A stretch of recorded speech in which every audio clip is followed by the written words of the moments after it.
tanda kutip mengatakan terjadi kemunduran terhadap keterwakilan perempuan pada pemilu 2024. Seperti apa mengenai hal tersebut dan kita pastikan kepada KPU Provinsi Jambi. Dan telah hadir di studio TPRI Jambi Komisioner KPU Provinsi Jambi Pak Suparmin SHM. Assalamualaikum, selamat sore Pak Parmin. Waalaikumsalam, selamat sore Bung Doni. Apa kabar Bang? Alhamdulillah sehat Bung Doni. Sehat? Iya, tambah keren aja Bung Doni. Baik, kita telah hadir di studio TPRI Jambi pengamat politik dari Universitas Jambi yang tentu tidak asing lagi Bang Dori Effendi. Assalamualaikum, selamat sore Bang. Waalaikumsalam. Apa kabar? Alhamdulillah baik dong. Segar terus ya. Harus segar. Baik, pemirsa, selama 60 menit ke depan kita akan membahas berkaitan dengan keterwakilan perempuan, khususnya pada pemilu 2024. Ya, saya langsung ke Bang Parmin nih, Bang. Ya, lumayan menghebohkan media gitu ya. Pemilu 2024 keterwakilan perempuan, kalau kita berkaca kepada pemilu-pemilu lalu ya, kalau kita membaca secara di dalam beberapa hal itu kan justru di dalam salah satu rangkaian pemilu justru bahasa mewajibkan 30% keterwakilan perempuan. Nah, ini masyarakat ini masih bingung nih. Ada yang mengatakan ada persoalan pengurangan ke bawah, pembulatan ke bawah, ke atas. Sebenarnya apa yang terjadi di sana, Bang, sebenarnya? Baik, berarti begini, di Undang-Undang 7 itu akan ada kewajiban menyertakan caleg perempuan itu 30% posisinya. Oke. Menyertakan caleg perempuan. Kemudian kan undang-undang ini kan tidak rinci ya, maka diberikanlah peraturan KPU untuk memperjelas itu. Iya, memperjelas itu. Peraturan KPU ini kan prosesnya diusulkan melalui uji publik segala macam. Di uji publik itu masih normal seperti 5 tahun lalu posisinya. Kalau informasi dari pimpinan kita begitu, kemudian dibawalah ke DPR Komisi 2 untuk dibahas bersama-sama. Nah, dibahas bersama-sama itu muncullah regulasi, salah satu normanya itu di pasal 8 ayat 2 itu, bahwasanya kalau dia pecahannya itu dari hasil pembagian 30% itu pecahannya itu lebih dari 5, maka 30% dari total jumlah caleg. Misalnya begini, misalnya kita ambil aja angka 8. Dalam 8 caleg di dalam satu partai. 8 atau kalau itu 9 lah, 9 itu 2,7. Kalau dia 9 itu kan berarti kan 2,7. Berarti pecahannya itu lebih dari 5. Lebih dari 5, ya. 2,5. Iya. Lebih dari 5,0 posisinya kan 50. Dia kan 70 berarti posisinya. Maka dia bulatnya ke atas. Sehingga dia menjadi 3 perempuannya. Jadi di dalam 9 caleg itu ada 3 perempuan. Artinya pas 30%. Bukan pas, lebih. Oh, berlebih. Artinya lebih kan tadi awal 2,7 menjadi 30 itu lebih. Berarti 33 sekian bukan persen dia melebihi. Oh iya. Tetapi ketika dia tidak mencapai 5,0 pecahan itu, maka dia dibulatkan ke bawah. Misalnya ada 8. 8 itu 2,40. Maka dia menjadi turun ke bawah, jadi hanya 2 saja perempuannya. Iya. 2 perempuan. Jadi dari 8 caleg di dapil itu, misalnya kita dapil, paling mudah kita contohkan dapil DPR RI Provinsi Jambi. 8 kursi. 8 kursi. Dikalikan 30%, maka muncul angka 2,4. 2,4. Karena dia maka hitungannya tadi itu, maka dia turun ke bawah, bulat ke bawah. Menjadi hanya 2 saja perempuan. 2 calon perempuan. Iya. Ketika jadi 2 perempuan dari 8, maka hanya 25% saja. Jika kita melihat angka persentasenya. Iya, tidak cukup yang tadi menjadi 30%. Nah, kalau untuk Jambi sendiri, Bang, kalau seandainya kita memberlakukan ketentuan itu nih, misalnya untuk DPR RI hari ini di Jambi, sampai di angka 30%? Tidak nyampe 25. Kalau hitungan-hitungan dari LSMS pemilu yang kemarin komplain itu kan Jambi salah satu dihitungnya itu nggak nyampe 30%. Dia menjadi 25%. Karena bulatnya ke bawah. Kalau untuk DPRD Provinsi Jambi, kita diuntungkan karena 2 dapil itu bulatnya ke atas. 4 dapil, dapil 1, dapil 2, dapil 3, dapil 5 itu semuanya kursinya 10. Iya. 10 itu kali 0,3 kan 3 kursi. Iya. Sudah pas posisinya, ada 3 perempuan di sana. Iya. Dapil 4, Kerinci Sungai Penuh itu ada 6 kursi. 6 kursi itu pembagiannya kan di atas 50, sehingga dia menjadi 3. Menjadi 2 perempuannya. 2 perempuan. Sehingga dia lebih dari 30%. Yang satu lagi 9 itu 2,7, sehingga tetap 3 perempuannya. Jadi maka lebih dari 30% posisinya. Kalau kita masih cenderung lebih aman, tapi di kabupaten kota memang ada kejadian, ada yang dapilnya 4, ada yang itu menjadi kurang dari 30%. Baik, saya ke Bung Dori. Bung Dori, mencermati hal ini, bisa kita katakan menarik ya pemilu di Indonesia, bahwa dalam setiap masa pemilu itu ada sesuatu yang baru dan tidak sedikit mendatangkan pro kontra. Nggak hanya di dalam ketentuan ini saja, misalnya kita bicara ke yang lalu-lalu misalnya mengenai mekanisme penghitungan, terus yang kedua berkaitan dengan metode, terus yang ketiga berbicara tentang teknologi yang dipakai, aplikasi yang dipakai, itu sampai kemana-mana itu persoalan itu. Nah, ini kekhawatiran kita tentu juga akan mengarah ke sana. Di saat berbicara tentang legitimasi pemilu, dikomparkan dengan 30% dengan kondisi rencana pengaturan yang seperti tadi. Ada potensi keterwakilan perempuan itu di bawah 30%. Nah, kalau Anda memandang ketentuan pemilu kita yang sangat dinamis pengaturan seperti ini, Bung Dori. Itu artinya gini, Mas Doni. Artinya setiap periode periodisasi pemilu, kita memiliki sesuatu yang baru. Ya. Artinya kita mau untuk belajar dari yang terdahulu. Ya. Memperbaiki sistem-sistem yang ada, apalagi sistem pemilu. Sistem pemilu itu kan memang harus diperbaiki per periodisasi. Persoalan di sini, ini hanya bentuk dari persoalan kebingungan sebenarnya. Masyarakat belum memahami secara dalam apa sih yang pembulatan desimal ke bawah ke atas itu aja sebenarnya. Yang menjadi hari ini yang harus dijelaskan, harus disosialisasikan sebenarnya kan. Kenapa ada PKPU ini, mengatur tentang ini. Nah, tetapi kita ambil semangat dulu nih, Don. Semangat awal dari 30% kota perempuan itu tahun 1999 itu kan adalah semangat bagaimana melibatkan perempuan di dalam politik. Ya kan, partisipasi mereka harus aktif di dalam politik. Artinya keterwakilan itu tidak hanya didominasi oleh kelompok laki-laki. Nah, tahun 1999 kalau saya baca dari data Litbang Kompas itu ada 9% angka keterlibatan perempuan. 7. Tahun periode berikutnya itu sudah naik ke 9%. Periode berikutnya dua periode itu sudah mencapai 17. Hari ini itu sudah mencapai 20% keterlibatan perempuan. Artinya ada tren bagus. Nah, trennya kan bagus nih. Grafiknya kan naik. Artinya di sini perempuan sudah menyadari bahwa keterlibatan mereka di dalam politik itu juga penting dan wajib mereka ikut serta di dalam. Nah, hanya saja hari ini itu kan persoalan kursi perdapil di dalam PKPU ini. Kursi perdapil ini menyatakan berapa kota perempuannya. Tetapi kan perempuan tidak dilarang untuk ikut di dalam pemilu. Kecuali mereka dilarang ikut di dalam pemilu, mungkin ini menjadi persoalan penting. Tetapi kan mereka dilihat seperti ini juga untuk mencari keadilan sebenarnya. Kalau saya yang memandang bagaimana keadilan terhadap perempuan di sini. Kalau terus-terusan mereka diwajibkan, ya tidak bisa juga pemilu itu wajibnya haknya kepada perempuan. Toh kalau memang bisa 50% kenapa tidak kan? Kalau bisa 50% kenapa tidak 50%? Dan di PKPU itu kan aturan, regulasi yang mengatur wajib mereka 30%, minimal 30%. Tetapi kan tidak pakai aturan juga nggak apa-apa. Mereka warga negara kok memiliki hak di dalam demokrasi untuk dipilih dan dipilih. Untuk memilih dan dipilih kan hak mereka. Lalu persoalannya, apa yang menjadi kritikan kita kalau kita lihat hari ini? Keterwakilan perempuan di legislatif itu benar-benar perempuan yang aktivis politik atau tidak? Itu yang menjadi persoalan. Maksud Anda apakah dalam hal ini konteksnya caleg yang diajukan partai atau memang para perempuan yang hari ini duduk di legislatif? Baik caleg yang diajukan, baik perempuan yang duduk hari ini. Kenapa, Karena apa? Fenomena dalam politik di Indonesia, kalau dilihat dari pemilu ke pemilu, itu terjadi hari ini, banyak survei-survei lembaga politik, itu lembaga survei, itu mengatakan, hampir 80% hari ini legislatif itu adalah dari kelompok ekonomi mapan, kelompok golongan pebisnis.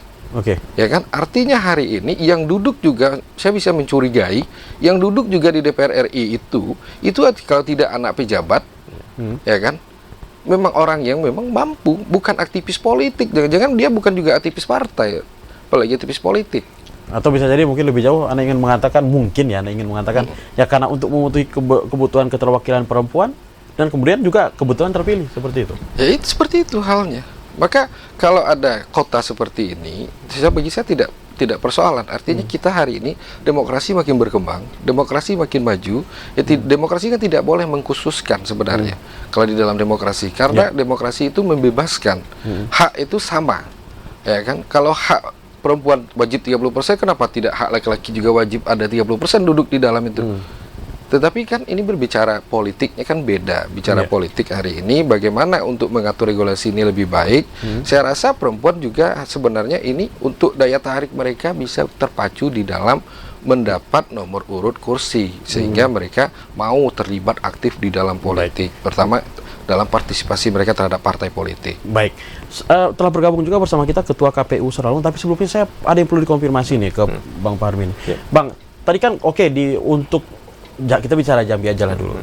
Muncul di angka dua caleg untuk DPR RI dan itu di angka 25%. Apakah apakah memungkinkan misalnya jika partai justru mengajukan 3, 4 gitu? Oh, kalau itu kan hak partai. Itu kan standarnya minimal ya. Iya. Nah, partai mengajukan semua ke-8-nya perempuan itu hak partai. Artinya sebenarnya tidak, kalau dilihat ke sana kembali kepada partai, apakah UR ingin mengajukan keterwakilan perempuan atau tidak? Seperti itu. Nah, tapi tadi siang pimpinan KPU RI bersama dengan hasil rapat tripartit bersama dengan Ketua KPU, Ketua Bawaslu, Ketua DKPP tadi sudah sepakat terkait dengan pasal 8 ayat 2 itu akan dilakukan revisi.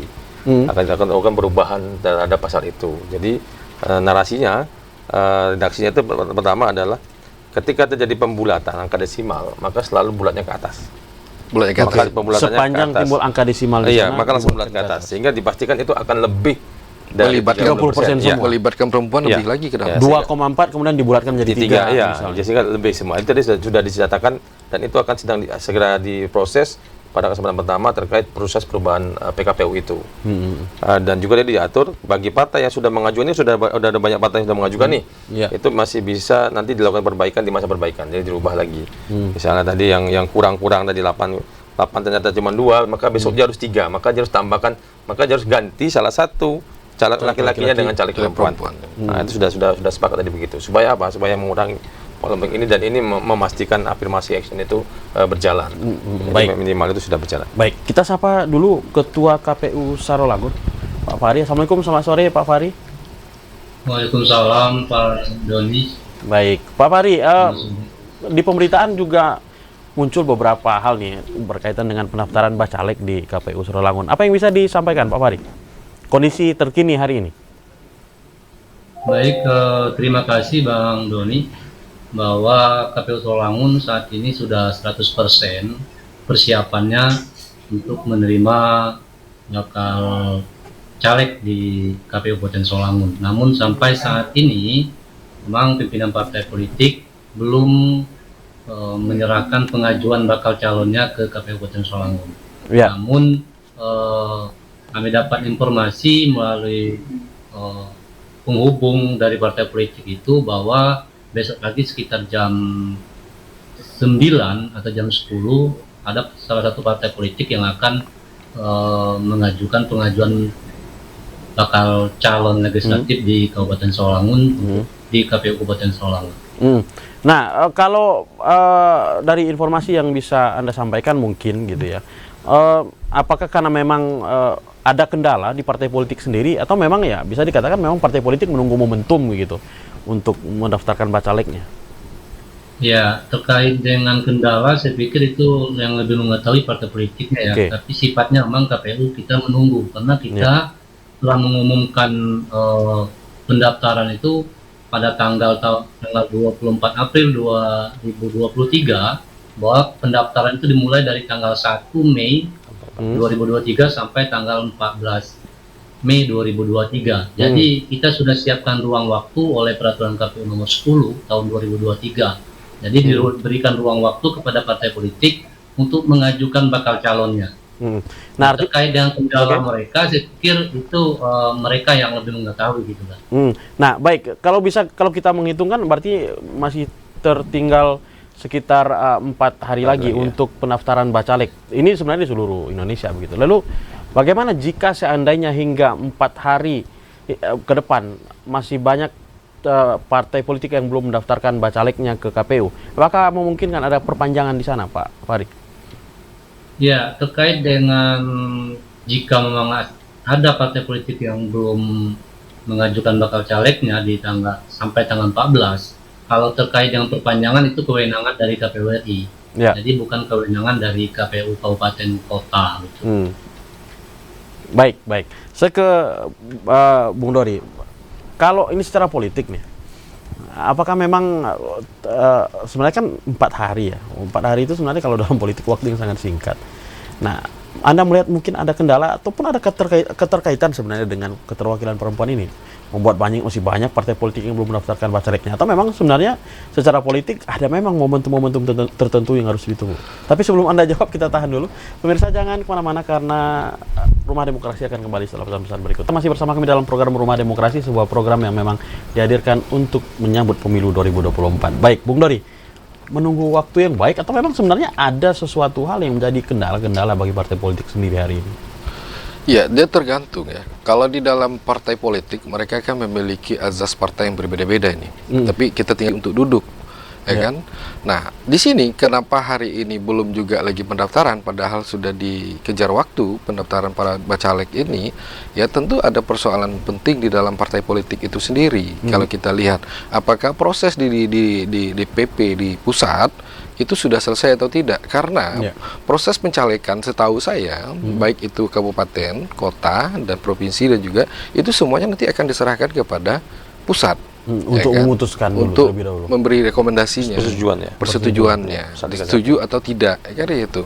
Nah, apakah proses di pusat udah selesai apa belum, itu satu. Yang kedua, hari ini apakah ada tidak kader partai yang mau mencalek, itu yang kedua persoalannya. Jangan-jangan hari ini banyak para partai politik ini tidak memiliki kader yang bisa dicalekkan karena kekosongan posisi itu tadi, sehingga mungkin ini menjadi kendala juga.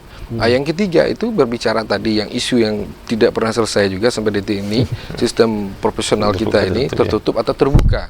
Nah, ini kan tidak selesai sampai detik ini, sehingga menurut Anda sudah selesai? Saya rasa belum selesai. Kalau sudah selesai, para partai politik sudah mendaftarkan semua, ya kan, sudah mendaftarkan semua para bacalek mereka. Nah, artinya kita ngelihat semua calon legislatif juga ngerem semua nih untuk berkampanye politik. Tidak kita ngelihat kalau 5 tahun yang kebelakangan kita ngelihat itu baliho sudah bertebaran sana sini. Kalau hari ini per tadi itu baliho di Kota Jambi dibersihkan semua, ya kan, semua wali kotanya. Nah, artinya apa? Kalau kita lihat hari ini, caleg hari ini tidak memiliki keyakinan diri, self confident mereka untuk maju. Kenapa, Bung Dori? Karena tidak memiliki sikap tadi, apakah proporsional tertutup atau terbuka. Artinya masih menunggu kejelasan ini. Padahal tidak ada persoalan dengan sistem itu. Kalau seandainya tertutup, kan kalau tidak salah ada satu partai PAN, Partai Amanat Nasional, itu sudah mengumumkan SE-nya, surat edarannya, apapun caleg dari PAN menggunakan sistem proporsional terbuka. Kalaupun seandainya diputuskan tertutup, dalam pencalekan mereka tetap menggunakan terbuka. Itu kan fair main-nya. Sehingga para caleg itu yakin mereka ingin mengajukan diri. Nah, saat ini kita nggak tahu di partai lain apakah seperti itu, tidak. Tapi kalau partai kader, saya yakin mereka akan lebih fokus pada kadernya. Gitu. Nah, kalau mencermati hal, kita kembali kepada keterwakilan perempuan ya, Bang Pamin ya. Tapi tertarik deh, saya menarik tadi apa yang dikatakan Bung Dori tadi. Ini kan berbicara keterwakilan perempuan ini kan dua aspek sebenarnya. Keterwakilan di dalam aspek sebagai calon dan keterpilihan di dalam sebuah proses demokrasi. Nah, kalau Presiden Jambi sendiri, kalau kita berkaca pada pemilu 2019, kalau saya tidak salah ada satu perwakilan perempuan untuk DPR RI misalnya. Nah, kalau sebelumnya lagi, bagaimana dengan kondisi Jambi berkaitan dengan keterwakilan perempuan kalau dalam pandangan KPU sendiri? Baik, terima kasih Bung Doni. Kalau keterpilihan kan itu kan tergantung pada masing-masing bakal calon. Tidak, gitu. Bakal calon. Tetapi regulasi kita memang mensyaratkan bahwasanya caleg itu ya minimal 30% di setiap dapil posisinya. Tinggal bagaimana partai memanfaatkan itu. Apakah menempatkannya di nomor urut 1, 2, 3, dan bagaimana partai memilih calonnya. Karena kan yang bisa menentukan siapa calonnya kan itu adalah partai. Partai yang bisa mencari atau mendidik atau mengkaderkan partai. Tapi ini terpulang kepada tapi setidaknya regulasi mengatur sudah memberikan kesempatan yang sama kepada perempuan untuk ada di dalam daftar caleg. Karena bagaimana mungkin mereka akan terpilih sebagai caleg, sebagai anggota DPR atau dewan kalau tidak ada dalam daftar caleg gitu. Maka itulah yang digaung-gaungkan oleh teman-teman aktivis perempuan. Bagaimana itu jangan sampai kurang dari 30% gitu. Itu karena posisi masih calon aja udah dikurangi gitu. Soal kesannya kan ada upaya untuk mengurangi supaya jangan sampai gitu. Padahal kan banyak faktor sebenarnya. Apakah ada ketidaksiapan partai politik atau apa? Sebenarnya kalau dia punya stok perempuan banyak, saya pikir bisa 50% bisa dilakukan, itu sangat mungkin. Tapi kalau jumlah penduduk perempuan terbanyak kita. Itu banyak penduduk kita sekarang. Tapi jumlah caleg kita paling sedikit perempuan gitu ya. Nah, kalau sebelum saya ke Bang Fahri, kalau melihat dari hal itu Bung Dori ya, sebenarnya apa sih persoalan keterwakilan perempuan di negara berkembang kita, atau memang sebenarnya di negara maju juga mengalami hal yang sama sebenarnya? Ya sama aja persoalannya, Don. Nggak bisa kalau komposisi jumlah perempuan dengan laki-laki itu sama, meskipun itu di negara maju sama sekali. Sama saja sebenarnya. Sama aja dengan kita, karena memang keterbatasan perempuan itu tadi, ya kan. fighter of politiknya kan tidak sama dengan laki-laki.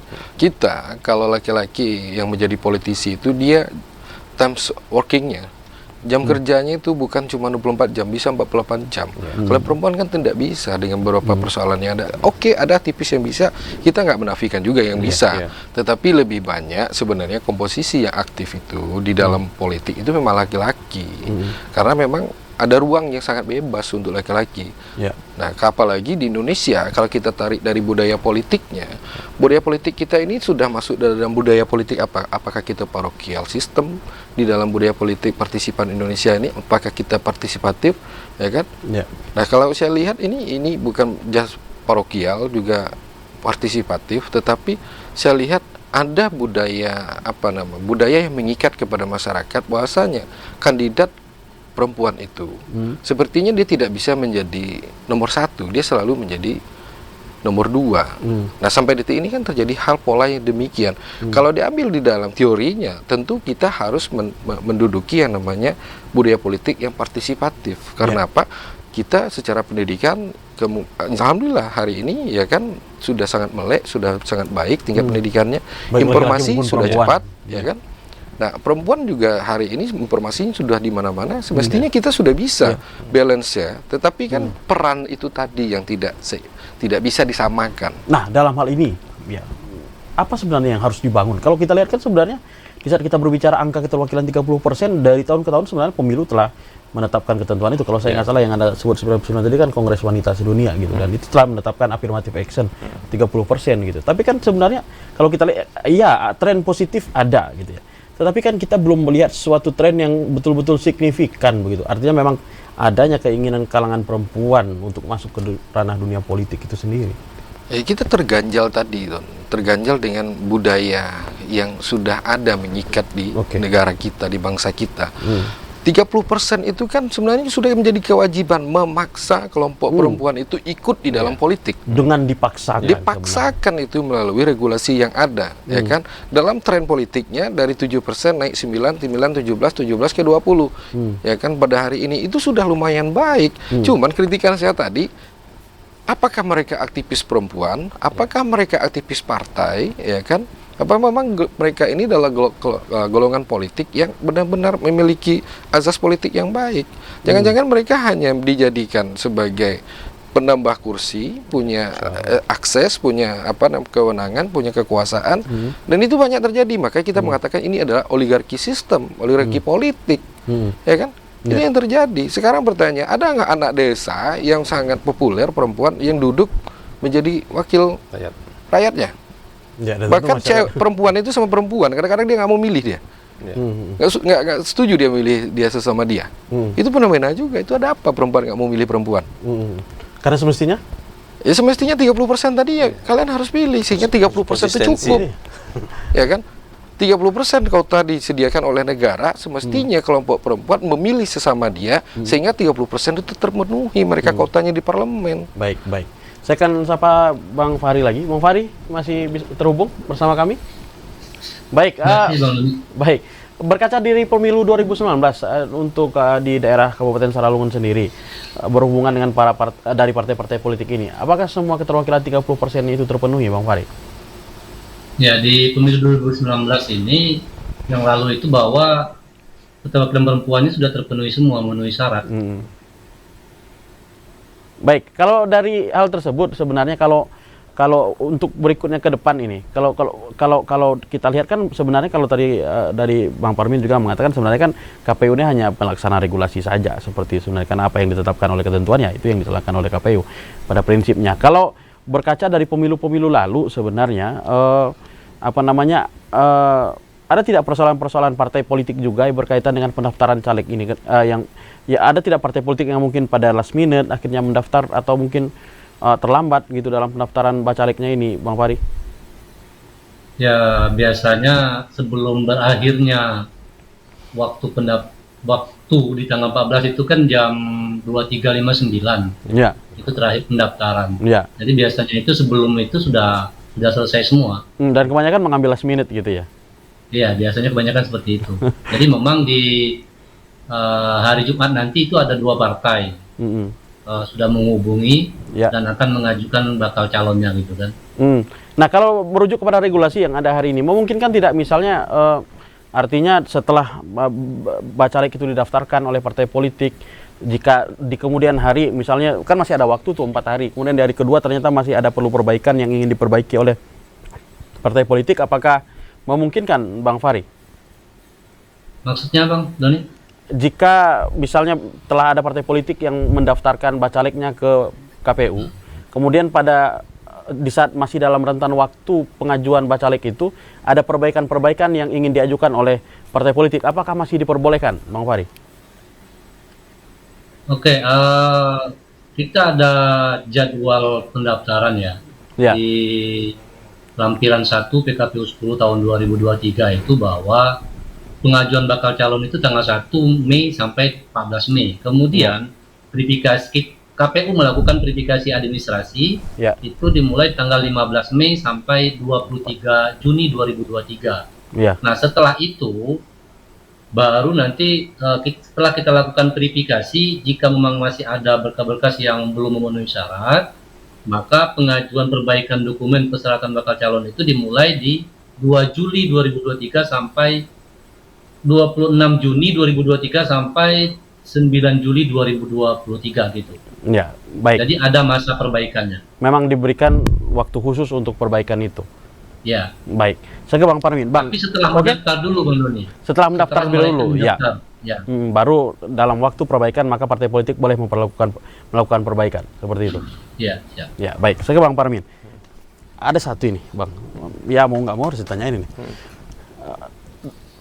KPU khususnya dalam ini, penyelenggara pemilu KPU khususnya dalam ini kan sedang bekerja nih. Artinya sebenarnya dalam masa-masa yang sangat ininya sekali nih, pendaftaran bacalek, kemudian akan ada penilaian pendaftaran itu dan sebagainya ke depan gitu. Tapi di sisi lain ini di semua tingkatan khususnya di provinsi maupun kabupaten kota itu kan sedang juga terjadi seleksi KPU di provinsi dan kabupaten kota. Nah, ada kekhawatiran masyarakat nih. Kekhawatiran masyarakatnya gini, Bang. Apa jangan-jangan akhirnya para anggota KPU menjadi nggak konsen lagi nih. Satu sisi sedang dalam proses seleksi, di sisi lain juga harus menyelesaikan tahapan pemilu ini. Di sisi yang lain kedua ada yang mengatakan ya persoalan lagi adalah di saat terjadi pergantian di tengah proses pemilu. Apakah nanti juga tidak ada hambatan juga bagi penyelenggara pemilu, Bang Parmin? Baik, terima kasih. Priorisasi ini kan 5 tahun ya. 5 tahun lalu di 2018 kan posisinya ini sama, hal yang sama terjadi. 7 kabupaten kota sedang seleksi, provinsi juga seleksi. Dan di tengah tahapan seperti itu? Iya, sama. Dan alhamdulillah kan tidak ada. Ketakutan itu tidak ada persoalan berarti. Karena kita didukung oleh sekretariat yang kuat, satu. Kemudian yang kedua, kita punya penyelenggara pemilu yang benar-benar dia itu mau husnul khotimah sampai akhir masanya. Saya salut dan bangga ya kepada teman-teman yang sudah 2 periode, baik yang 1 periode tidak, tapi lagi mereka masih sampai hari mereka ada di kantor dan mereka melaksanakan tugasnya, sumpah jabatannya sampai nanti akhir jabatannya. Kalau untuk 7 kabupaten itu ada di 16 Juni. Kalau provinsi ini nanti sampai di 24 Mei posisinya. Kita tetap bekerja seperti biasa. Tidak ada masalah. Karena kan persoalan seleksi ya biasa lah, namanya ada yang terpilih, tapi kewajiban kita, sumpah jabatan kita kan jelas itu. Karena kan sampai 5 tahun sejak disumpah sampai berakhir. Artinya apapun yang terjadi dengan proses di tengah tahapan pemilu ini tidak akan mengganggu tahapan pemilu. Itu pastikan tidak. Karena dan memang apalagi di dalam undang-undang juga jelas. KPU ini kan sifatnya kesinambungan.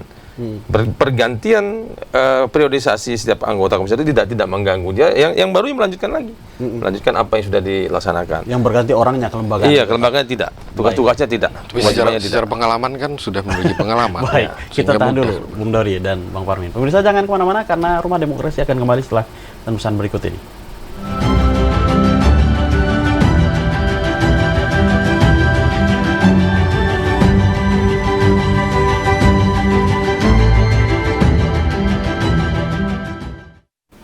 Baik, terima kasih pemirsa masih bersama kami dalam program Rumah Demokrasi, dan seperti biasa pada sesi ketiga kami mengundang Anda untuk berpartisipasi bersama kami melalui line telepon 66385. Baik, nah ini langsung ada penelpon nih, kalau bicara pemilu ini menarik sekali. Baik, Assalamualaikum, selamat sore. Halo, Assalamualaikum. Halo. Halo, Assalamualaikum. Halo, Assalamualaikum. Apakah bisa mendengar suara kami? Halo? Baik, sepertinya terputus. Baik, saya ke Bung Dori nih. Bung Dori, masih ada kaitan dengan yang tadi sebenarnya. Bicara pemilu, bicara apapun itu tentu tidak bisa dilepaskan dari penyelenggara pemilu, gitu ya. Penyelenggara pemilu dan ya kita artinya kalau istilah Bang Parmi tadi bersuuzon, gitu. Kita ya tetap bersuuzon lah bahwa penyelenggara pemilu itu orang-orang memang siap sebenarnya dan orang-orang terpilih untuk duduk di penyelenggara pemilu. Tapi di saat meletakkan tahapan seleksi penyelenggara pemilu di dalam tahapan pemilu yang sedang berjalan, sedikit banyak tentu berpengaruh. Nah, kalau menurut Anda mencermati hal itu sebenarnya, Bung Dori? Kalau itu kan Dominan nggak sebenarnya menjadi persoalan sebenarnya? kalau lihat dari ini, kita kan sudah punya regulasi mengatur bahwa pemilu dilaksanakan per 5 tahun sekali. Oke. Kan kita nggak bisa menggeser itu, Ya. ya kan? Itu pakemnya, pemilu 5 tahun pakemnya, sekali. karena itu konstitusi, ya kan? Ya.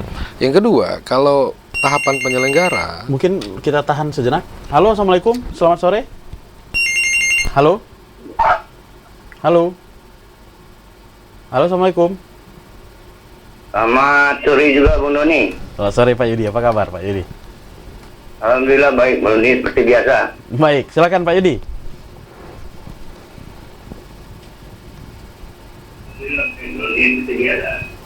Silakan Pak Yudi. Ya, singkat saya saja.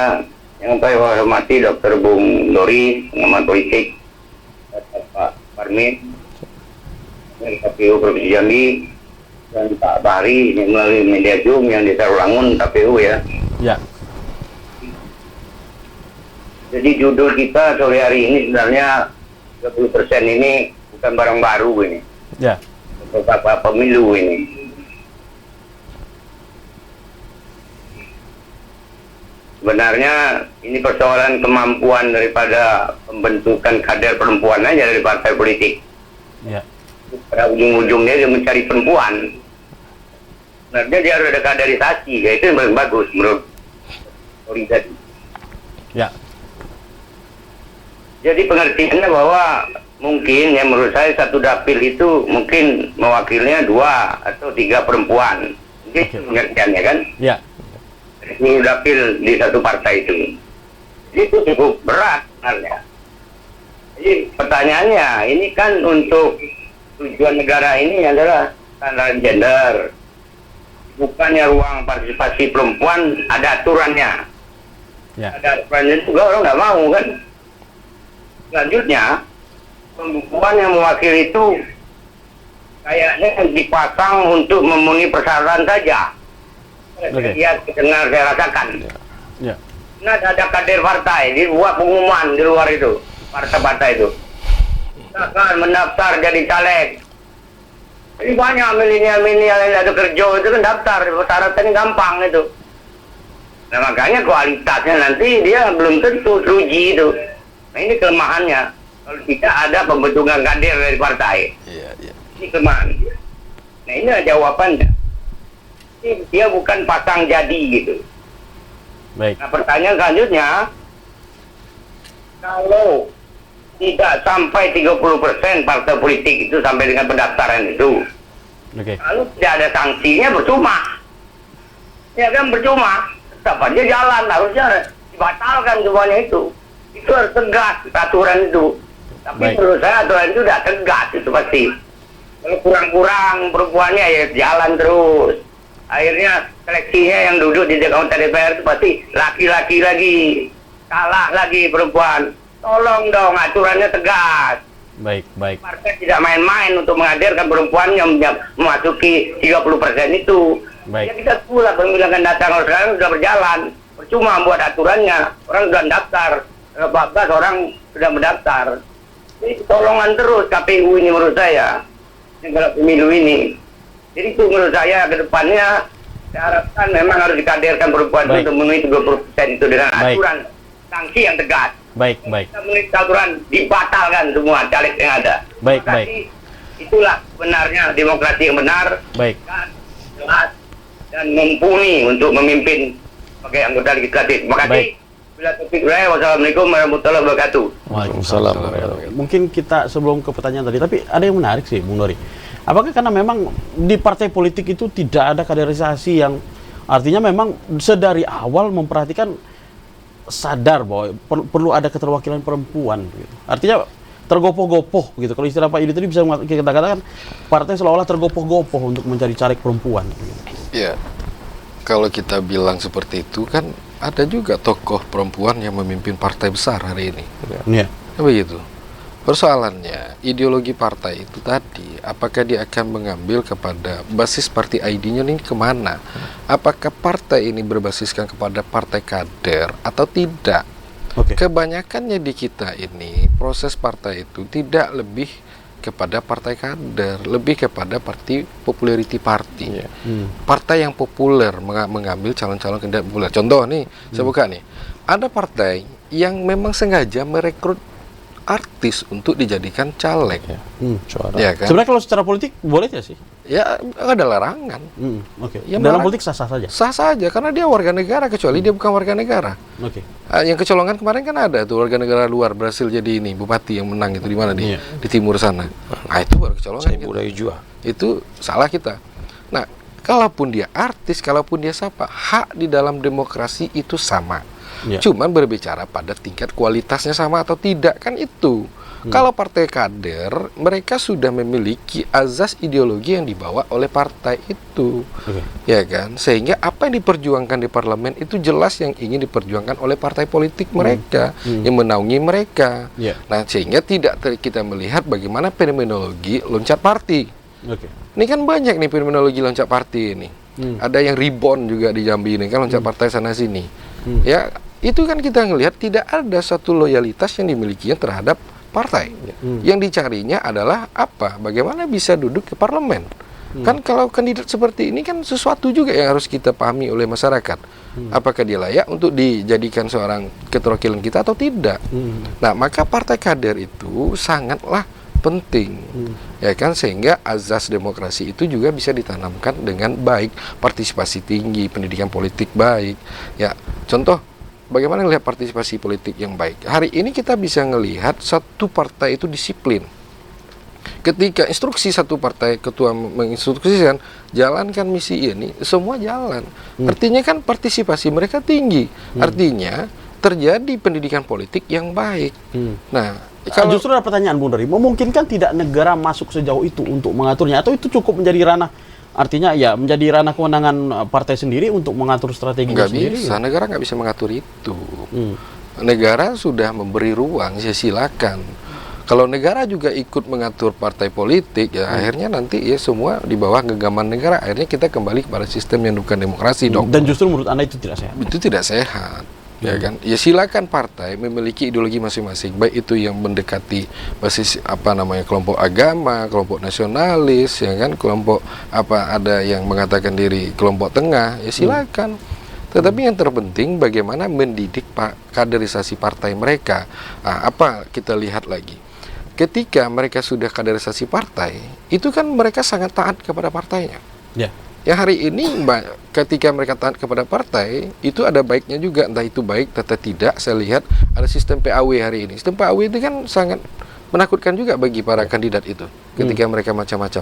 Kayak gitu. Nah, Party ID ini sangat lemah hari ini. Ya kan? Ketika Party ID lemah, lalu apa yang menguat? Yang menguat di dalam pileg kita, pilihan legislatif, itu adalah kandidasi ID. Kandidat yang melekat itu yang menguat. Maka wajar kalau hari ini komposisi DPR itu diisi oleh para pebisnis, bukan pada para akademisi. Artinya tidak, sebenarnya Anda ingin mengatakan sebenarnya bukan persoalan diusung partai mana, tapi memang karena si calon memiliki popularitas seperti itu. Itu yang terjadi karena lemahnya tadi sistem pekaderan, party ID-nya lemah. Yang sehingga hari ini ketika muncul hal demikian, partai politik menyadari, maka muncullah wacana Baik. tertutup dan terbuka proporsionalnya. Akhirnya banyak kader para caleg menahan diri, ya kan? Karena apa? Proporsional tertutup itu, kalau bagi saya itu ada baiknya. Kader-kader yang sudah berproses di dalam itu, mereka memiliki tempat, Berpuluhan tahun mereka di dalam partai politik, ngurus politik, tapi ujung-ujungnya mereka tukang kunci kantor juga untuk apa? Baik. Apa Anda berpolitik? Baik, kita sapa Bung Pahri lagi. Bung Pahri, sehubungan dengan daftar pemilih yang sering juga ini menjadi permasalahan dari pemilu ke pemilu, begitu Bung Pahri. Kalau di Sarolangun sendiri, kondisi daftar pemilih kita sejauh mana hari ini, Bung Pahri?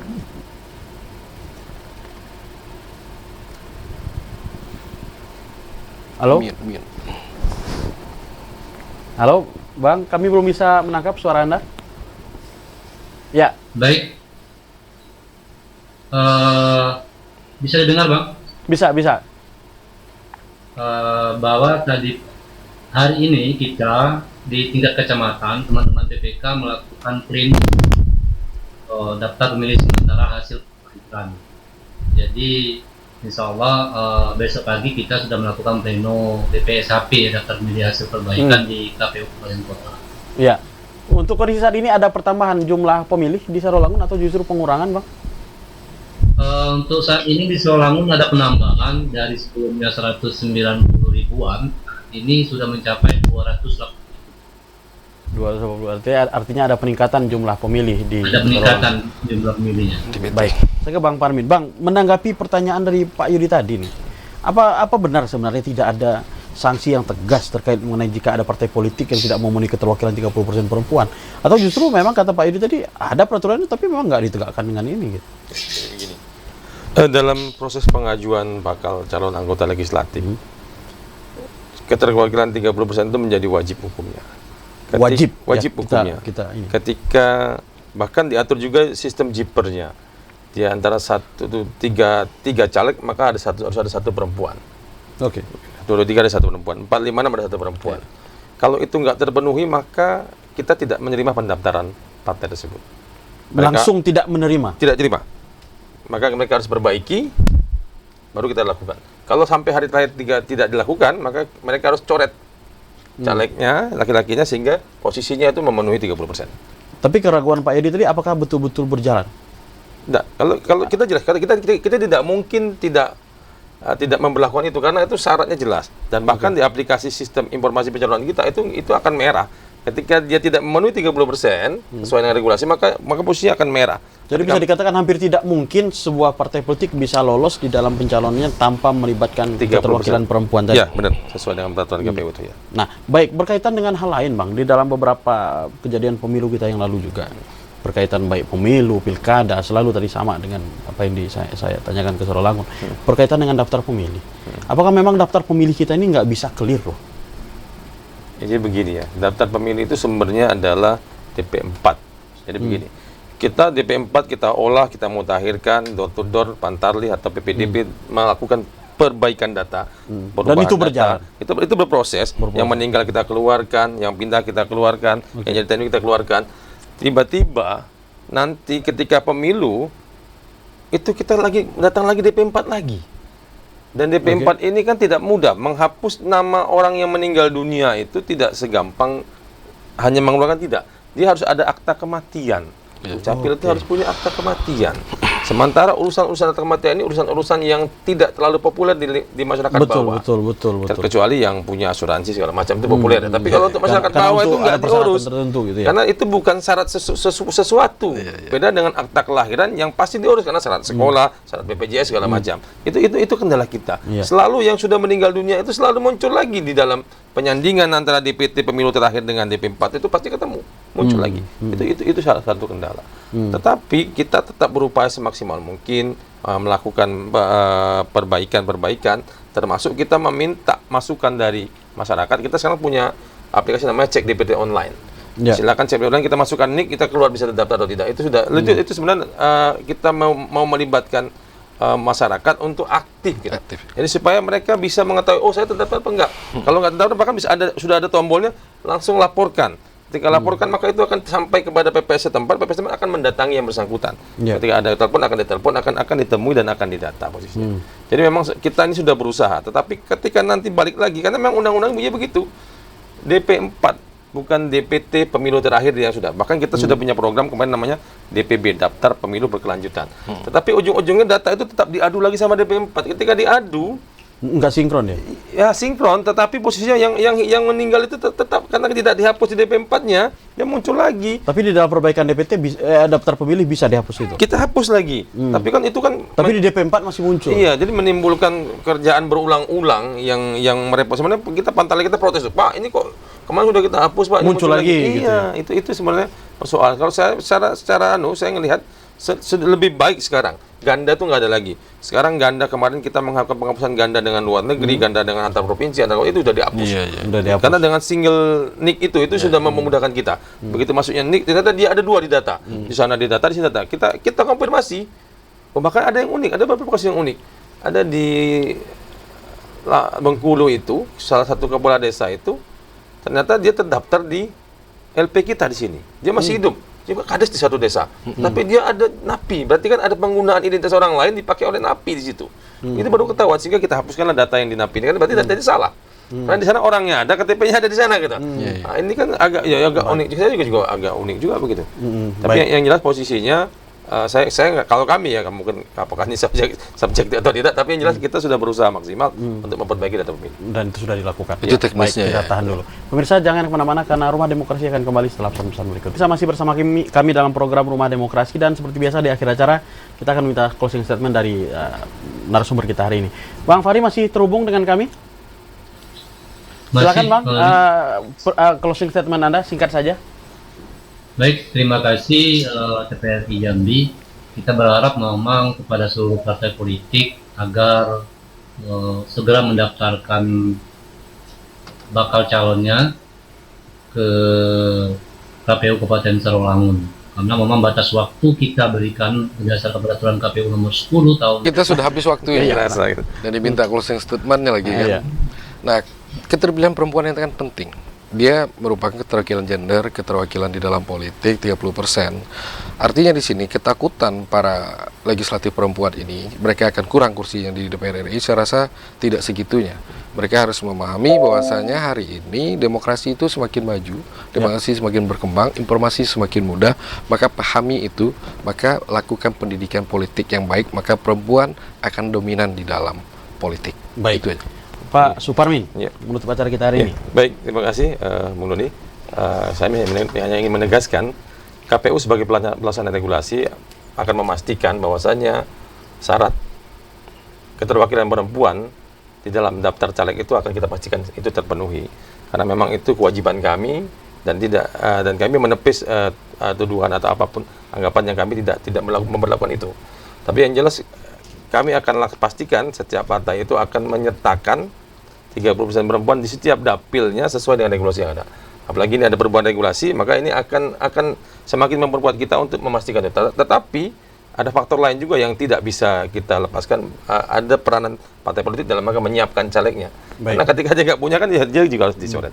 Nah, Baik. itu saja. Terima kasih. Baik, terima kasih atas kehadirannya Bang Parmin, Bung Dori, dan tentu Bang Fahri dalam dialog Rumah Demokrasi hari ini. Pemirsa, demikian tadi dialog singkat kita berkaitan dengan keterwakilan perempuan dalam pemilu 2024. Dan tentunya kita akan berjumpa lagi dalam dialog minggu depan. Assalamualaikum warahmatullahi wabarakatuh. Waalaikumsalam. Boleh minum dong.